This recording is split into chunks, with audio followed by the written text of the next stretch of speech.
The southwestern town Grindavik was evacuated in the early hours of November 11 after shifting magma beneath the Earth's crust triggered hundreds earthquakes. Iceland remains on high alert as meteorologists warn that a volcanic eruption is likely in the coming days.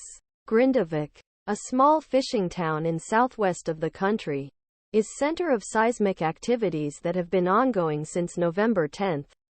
Residents Grindavik were forced to evacuate their homes after a state of emergency was declared due to the impending eruption the Fagradalsfjall volcano. Constant earthquakes and tremors over the past 6 days have buckled roads and shattered homes. Visitors were told to avoid the area and roads were closed. Last weekend, the Icelandic Meteorological Office announced that a volcanic eruption was likely on the Reykjanes Peninsula following a sharp increase in seismic activity. As of Thursday, the probability of an explosion is quite high. A map of Iceland showing major cities and the town of Grindavik, which was evacuated earlier this week. Scientists said magma was believed to be just 500 meters below surface at edge of town, meaning an eruption was possible at any time. In just 12 hours from midnight to noon Tuesday, more than 700 earthquakes occurred in the affected area as magma moved beneath the Earth's surface. The largest measured magnitude 3.8. However, most of them were considered to be micro-earthquakes.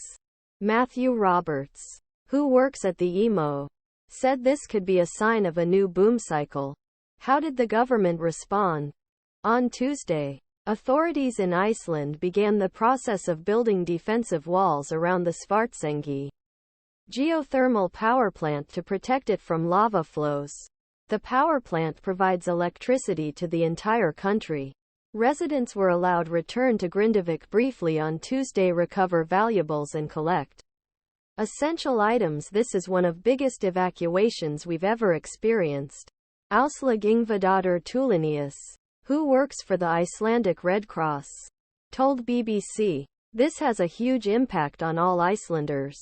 Grindavik remains a ghost town for now." After days of earthquakes, houses and roads were split and cracked, some on the verge of collapse. If you talk to Icelandic people who have lived there all their lives, they say they've never felt anything like this. Local Pedrag said of the tremors felt over the weekend.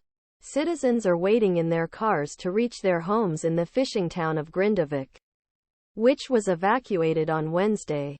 The last time a major entire settlement evacuated was 50 years ago.